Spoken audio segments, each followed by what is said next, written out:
evaluar su desempeño contribuye a dar certidumbre de que los recursos son aprovechados de la mejor forma en beneficio de todos los mexicanos.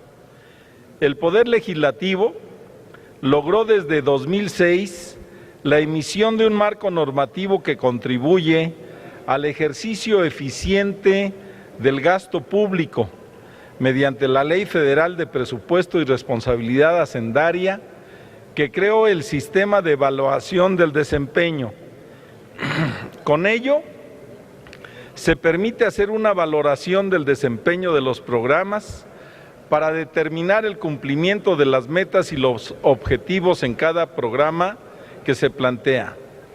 En nuestra Carta Magna se mandatan los principios de eficiencia, eficacia, economía, transparencia y honradez que la Federación, los estados, los municipios, el Distrito Federal y los órganos político-administrativos de sus demarcaciones territoriales deben observar en el uso de los recursos públicos de que dispongan. En el mismo precepto constitucional se establece la obligación de que los resultados del ejercicio de dichos recursos sean evaluados. Una herramienta adicional para mejorar la calidad del gasto público ha sido la implementación del presupuesto basado en resultados. Esta medida permite evaluar y dar seguimiento puntual de las políticas públicas, programas presupuestarios, con lo que se contribuye a mejorar la calidad de los bienes y servicios públicos que se brindan a la población. Existe evidencia de que a mayor transparencia y rendición de cuentas sobre el uso, destino y resultado de las acciones y políticas públicas, se incide de manera favorable en la efectividad del gasto público y con esto los resultados del gobierno son evidentes, impactan de manera favorable en la calidad de vida de las personas e inciden en el desarrollo social y en el potencial desarrollo económico del país. Por eso, consideramos un acierto la adición al artículo 6º constitucional con la fracción quinta, mediante la cual se busca garantizar como derecho a la información la relacionada con el ejercicio de los recursos públicos y la formulación de indicadores que permitan la rendición de cuentas sobre el cumplimiento de los objetivos y los resultados planteados. En ese contexto, señor secretario, considerando además que con la reforma hacendaria que algunos de nuestros compañeros plantean críticas, pero que sin duda le dan la oportunidad al gobierno de cumplir sus compromisos y que ha incrementado los ingresos disponibles del gobierno federal, quisiera que nos definiera, ya que en esta sesión, señor secretario, se han tocado muchos temas, pero el tema de la transparencia, que es mi pregunta y que es del mayor interés para la población, ¿qué acciones ha llevado a cabo la administración del presidente Peña Nieto a fin de contribuir a mejorar la calidad del gasto público y que sea aplicado con eficiencia? ¿Qué medidas se están tomando para cumplir con las condiciones de transparencia y la rendición de cuentas mandatadas en nuestra Constitución? Por sus respuestas y su atención, muchas gracias, señor secretario.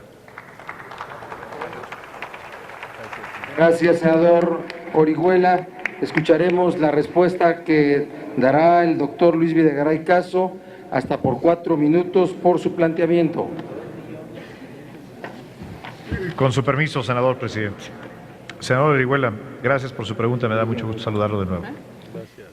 Quiero apelar a su comprensión, senador Orihuela, y subsanar una omisión que tuve en una pregunta anterior del senador Gerardo Sánchez, que omití la respuesta por una falta de memoria. El senador Sánchez me preguntó mi opinión sobre la construcción del nuevo aeropuerto. específicamente sobre el mecanismo financiero. Sé que estará con ustedes aquí en el Pleno del Senado en los próximos días el titular de la Secretaría de Comunicaciones y Transportes, el licenciado Gerardo Ruiz Esparza, y estoy seguro que hará una exposición amplia y detallada sobre este proyecto. Pero quiero decir que, en primer lugar, la realización del aeropuerto de la Ciudad de México ya no podía postergarse. Es una decisión, en primer lugar, de responsabilidad del gobierno del presidente Enrique Peña Nieto, del propio presidente, emprender este proyecto a sabiendas de que lo más probable es que no culmine, no se inaugure dentro de su administración. Desde el punto de vista financiero, y sería mi segundo comentario, los ingresos que generará a lo largo del tiempo el aeropuerto, más los ingresos excedentes que genera el aeropuerto actual, permiten generar un esquema de financiamiento para la nueva obra, mitigando a lo largo del tiempo el impacto sobre los recursos del presupuesto de egresos de la Federación. Para el año próximo, en el proyecto de presupuesto de egresos de la Federación, el Ejecutivo propuso a la Cámara de Diputados una asignación de 16,000 millones de pesos, ligeramente más, para obras tanto en el ramo de comunicaciones y transportes como en el ramo hidráulico, obras en materia de agua. Pero son apenas el primer paso. Lo importante es que el Gobierno de la República, la Secretaría de Comunicaciones y Transportes, en colaboración, por supuesto, con otras áreas, incluyendo la Secretaría de Hacienda, tienen un plan preciso, con un cronograma, incluyendo un esquema de financiamiento que permitirá llevar a cabo esta extraordinaria obra, extraordinariamente importante para mantener el buen funcionamiento de las comunicaciones y la competitividad en el país. Gracias, senador Orihuela, por su paciencia. Con respecto a las medidas en materia de transparencia y eficiencia del gasto público, quiero comentarle que creo que el paso más importante lo dio el Congreso de la Unión en la reforma constitucional que ocurrió en materia de transparencia y que estoy seguro en breve tendrá la legislación secundaria correspondiente. Al dotar de autonomía al Instituto Federal de Acceso a la Información y Protección de Datos Personales, el IFAI, y al ampliar su rango de acción, incluyendo a los gobiernos estatales y municipales, sin lugar a dudas se ha dado un paso cualitativo para tener un derecho ciudadano pleno de acceso a la información pública. Sin embargo, el Gobierno de la República tiene una obligación permanente y es la instrucción del Presidente de la República ir más allá de lo que estrictamente obliga la ley. Por lo tanto, en el proyecto de egresos, el proyecto de presupuesto de egresos de la Federación para el año que entra, se han considerado medidas innovadoras para acercar la información del presupuesto a la ciudadanía, para hacerla más accesible, para hacerla más entendible. Un instrumento fundamental es el nuevo portal de transparencia presupuestaria, transparenciapresupuestaria.gov.mx, donde se encuentra por primera vez la información del proyecto de presupuesto en un formato de datos abiertos. Es decir, ya no simplemente se trata de entregar a la Cámara de Diputados la impresión con todos los anexos del presupuesto, sino que cualquier ciudadano y, por supuesto, cualquier legislador puede entrar a esta página de Internet y encontrar en un formato de hoja electrónica, encontrar los datos y hacer los análisis que se requieran para un mejor entendimiento del proyecto de presupuesto. Destaca también la nueva plataforma abierta de obra pública.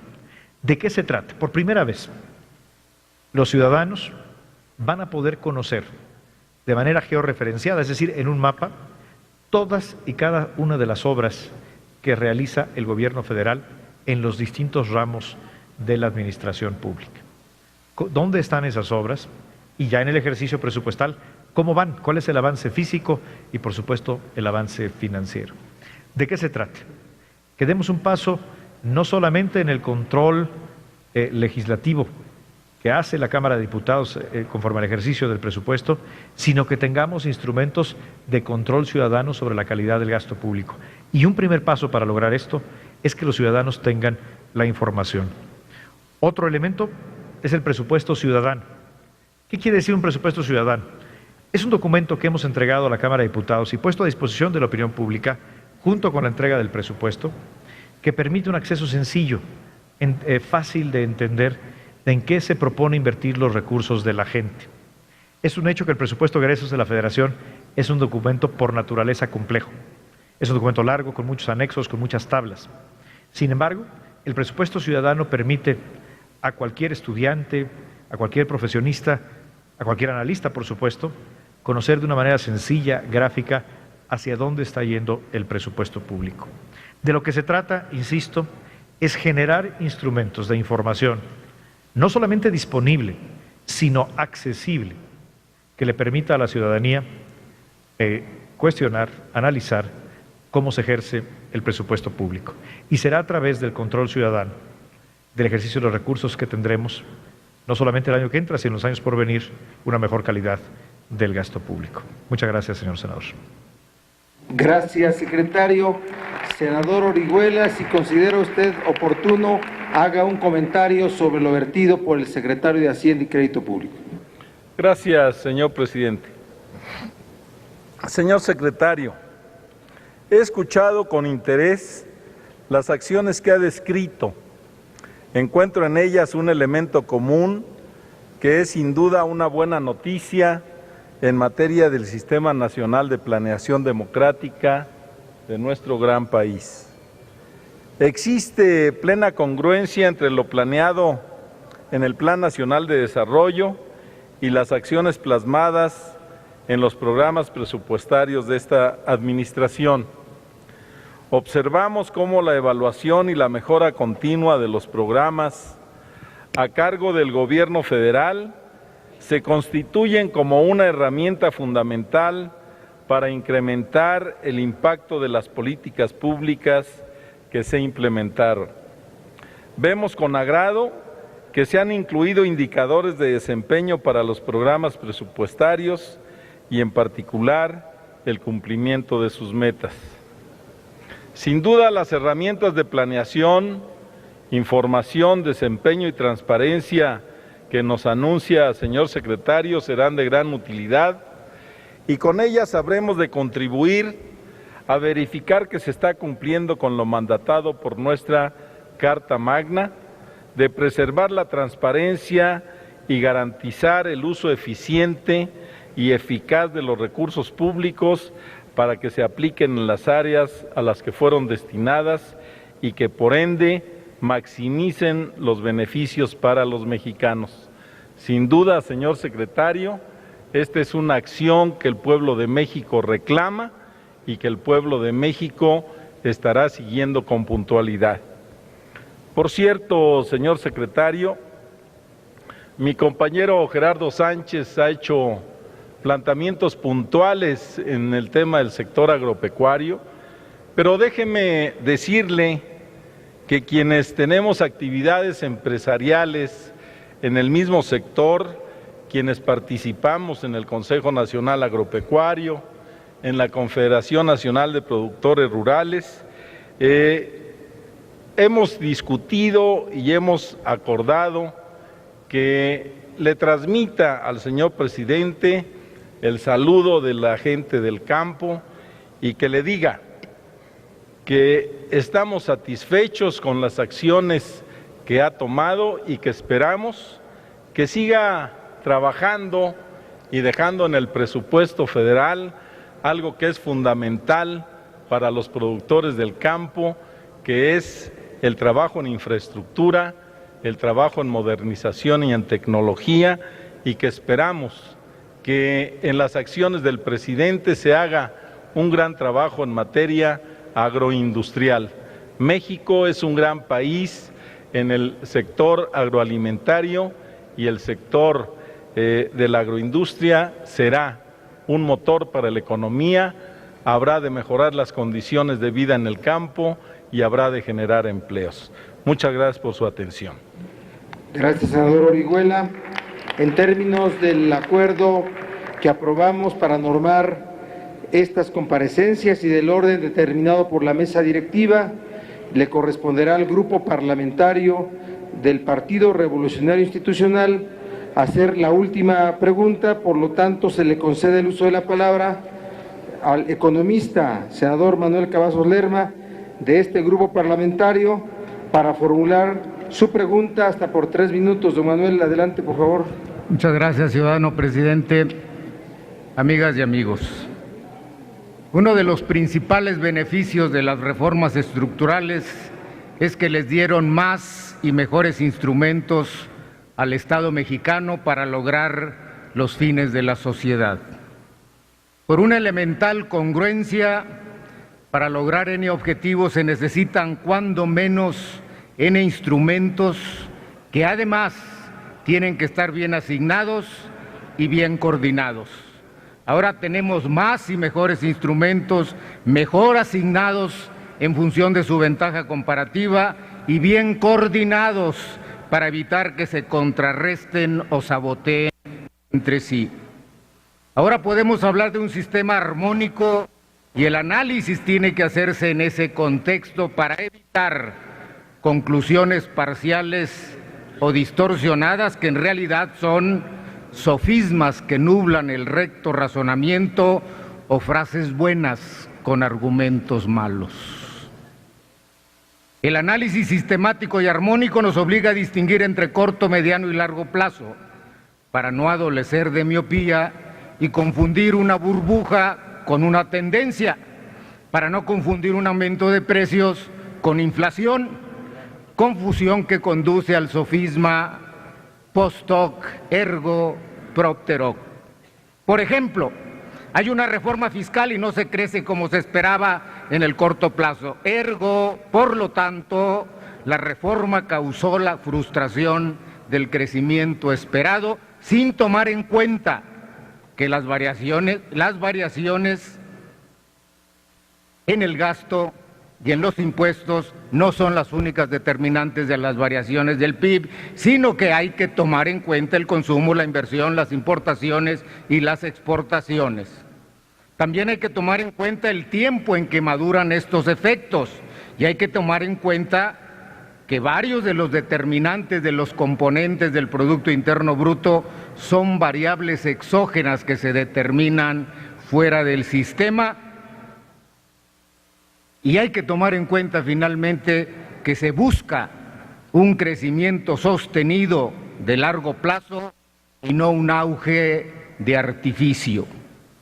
La falta de análisis integral, sistemático y armónico produce también sofismas de petición de principio que ponen como premisa lo que se desea como conclusión, o sofismas de composición que confunden el todo con la parte. Por ejemplo, se confunden los impuestos con la política económica y a esta con la política de Estado. Así nos dicen que el aumento de impuestos causa recesión y desempleo, olvidando que los impuestos son para financiar el gasto público y que este aumenta el crecimiento y el empleo y el efecto neto es siempre positivo, como lo demuestra el llamado multiplicador del presupuesto balanceado. Este análisis sistemático y armónico nos obliga a ver los instrumentos que están detrás de los instrumentos. Por ejemplo, el tiempo en que se demoran las devoluciones del IVA causa efectos que pueden contrarrestar los beneficios de la política impositiva en general. En este sentido, hemos observado que se han registrado retrasos en las devoluciones del IVA que afectan la inversión de las empresas y esto puede contrarrestar el efecto benéfico de la política impositiva y del gasto público. Un analista proclive a la precipitación diría que esta política hacendaria es depresiva, pero el análisis sistemático y mesurado aconseja preguntar y le pregunto, señor secretario, ¿qué hay detrás de estas demoras en las devoluciones del IVA? ¿Acaso detectaron sobrefacturación, facturas apócrifas y otros artilugios para evadir y eludir impuestos? Y si es así, y han tenido que recurrir a revisiones exhaustivas que causan demoras en las devoluciones del IVA, ¿qué resultados han obtenido para reducir la evasión y la ilusión fiscales? Y a la luz de esta experiencia, ¿se ha considerado una nueva política de devoluciones del IVA para hacerlas más expeditas y, por lo tanto, estimular la inversión empresarial y la reactivación económica? Por su respuesta, Muchas gracias, señor secretario. Gracias, don Manuel Cavazos. Vamos a escuchar al secretario de Hacienda y Crédito Público para dar respuesta al planteamiento.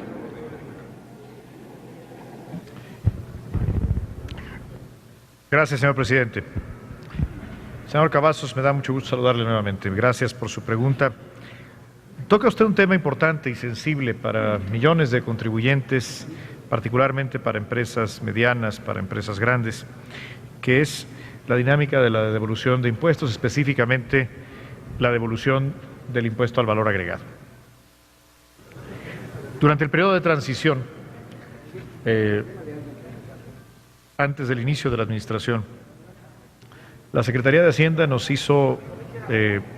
llamó la atención a un tema, a quienes integrábamos el equipo de transición, que requeriría atención inmediata y urgente del nuevo gobierno, que era el crecimiento injustificado de las devoluciones del IVA. Y le doy el dato. Entre 2010 y 2012, en ese periodo de 2 años, el IVA, la recaudación tuvo un crecimiento del 6.8% real. Sin embargo, las devoluciones crecieron al 36.2%. Es decir, se separó el comportamiento, y así nos lo advirtió la Secretaría de Hacienda en su momento, se separó el comportamiento de la recaudación del IVA con el de las devoluciones del IVA. Esto quiere decir que algo estaba ocurriendo de manera incorrecta en el proceso de devoluciones. Por lo tanto, al inicio de 2013, iniciamos con un programa emergente de una revisión más exhaustiva de las solicitudes de devolución. En específico, todas aquellas devoluciones de más de 1 millón de pesos se sometieron a un proceso de control doble, es decir, no solamente serían ya revisadas por las administraciones locales de recaudación, sino que serían revisadas también por la Administración Central. Esto naturalmente alargó el proceso de las devoluciones y no podía ser esta la solución definitiva. El resultado fue positivo en virtud de que dejaron de crecer las devoluciones por encima del crecimiento del IVA, pero, insisto, simplemente mediante mayores revisiones no podía ser la solución definitiva, porque si bien algunos contribuyentes estaban solicitando devoluciones indebidas, por ejemplo a través del uso de facturas apócrifas u otras técnicas de defraudación, la mayoría de los contribuyentes que solicitan una devolución del IVA tienen derecho a ella, y la obligación de la autoridad es atenderla de manera oportuna. Por lo tanto, este año hemos emitido diversas disposiciones para acelerar la devolución del IVA, al mismo tiempo que preservamos el control sobre las mismas. Específicamente me refiero a 3 medidas concretas, en 3 rubros de actividad económica que representan más del 95% de la recaudación del impuesto al valor agregado. La primera, el sector agropecuario, el sector primario. En este caso, todas las solicitudes de hasta 500,000 pesos tienen la facilidad de que se realicen en menos de 20 días hábiles. A partir de la publicación de esta regla, lo cual ocurrió en junio, hemos disminuido ya de 25 días a 16 días en promedio en el mes de julio y en el mes de agosto el plazo de devolución, y esperamos seguirlo reduciendo. El segundo rubro, muy importante, es el sector exportador, en virtud de que al realizarse una exportación se tiene derecho a la devolución del IVA que la elaboración de esa exportación haya generado previamente. Y aquí hemos trabajado muy de cerca con el sector maquilador, con el sector exportador, y hemos generado un proceso de certificación. Un proceso de certificación que ya está en marcha y que ha permitido que en los meses de julio y agosto el plazo promedio de devolución sea de solamente 9.4 días, mientras que durante el primer semestre tuvimos un plazo de 23 días. Es decir, ya el proceso de certificación está dando resultados muy importantes para las empresas del sector exportador. Hay un tercer rubro en el cual estaremos, antes de que termine el mes de septiembre, emitiendo una regla, que es para las adquisiciones de bienes nuevos de activo, es decir, las inversiones en activo fijo. Y aquí la facilidad será que en los casos que el contribuyente dé a conocer por anticipado al SAT el programa de inversiones, nos comprometemos a tener una devolución acelerada en unos cuantos días. Este proyecto de regla lo hemos sometido a la consideración del sector empresarial a través del Consejo Coordinador Empresarial y otras cámaras para obtener su retroalimentación y esperamos tenerlo publicado, ese es nuestro compromiso, antes de que termine el mes de septiembre. Con estos 3 nuevos instrumentos, con estas 3 nuevas reglas, estamos atendiendo prácticamente la totalidad del universo que busca un objetivo. Todo aquel contribuyente, toda aquella empresa que tenga derecho a una devolución del IVA, la reciba de la autoridad tributaria de manera ágil y oportuna. Pero asimismo, que quien busque una devolución indebida no la obtenga y sea sancionado en términos de ley. Muchas gracias, senador. Gracias, secretario. Senador Cavazos, haga su comentario hasta por 2 minutos. Señor secretario, su comparecencia constructiva y objetiva documenta nuestro optimismo, alienta la esperanza y esclarece el panorama. Son muchas las conclusiones que se desprenden de esta comparecencia. Resalto 3 de ellas.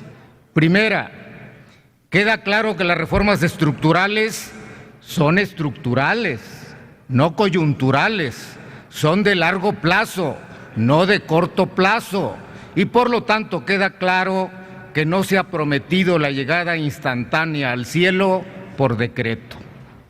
Segunda, queda claro que las reformas estructurales son semillas, no frutos. Se han sentado los cimientos, pero nos falta construir el edificio de un México nuevo, que estamos en el camino, no en el destino. Tercero, queda claro que tenemos más y mejores instrumentos de política de Estado, mejor asignados, mejor coordinados, para que el Estado logre los fines de la sociedad. Un México próspero, incluyente, seguro, con educación de calidad y con responsabilidad global. Muchas gracias y lo esperamos mañana en Reynosa para escuchar más buenas noticias. Gracias, don Manuel.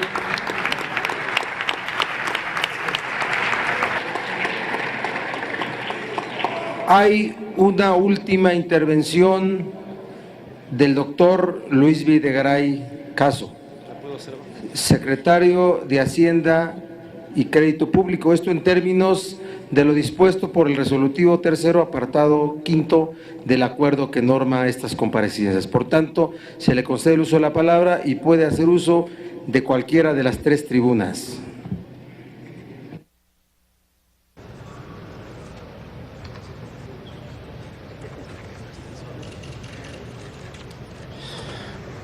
Gracias, senador presidente. Después de un buen rato de estar aquí con ustedes, miren, tenía yo previsto aquí un pequeño discurso de cierre, pero me lo voy a ahorrar. Y lo único que quiero decirles es muchas gracias. Muchas gracias por convocarme. Gracias por esta oportunidad de diálogo. Gracias por su paciencia. Gracias por su trato respetuoso. Gracias por la actitud constructiva. Gracias por su tiempo. Gracias por sus preguntas, pero sobre todo, y mucho más importante que eso, gracias, senadoras y senadores, por lo que ustedes han hecho y hacen por México. Como secretario de Hacienda, pero sobre todo, como mexicano, me siento muy orgulloso del Senado que tiene México. Muchas gracias y muy buenas tardes. Gracias, secretario doctor Luis Videgaray Caso. Agradecemos su presencia. Hemos hecho uso de las facultades que para el análisis del informe de gobierno y para llamar a comparecer a los titulares de las Secretarías de Estado nos confiere nuestra Constitución. En cumplimiento del artículo 7 de la Ley Orgánica del Congreso y el punto 5º del acuerdo aprobado, la versión estenográfica de esta comparecencia se remitirá al ciudadano presidente de los Estados Unidos mexicanos Solicito a la comisión designada acompañe al doctor Videgaray Caso cuando desee retirarse del salón, y les pido a las y los senadores de que vamos a continuar la sesión con 3 pendientes. No se vayan.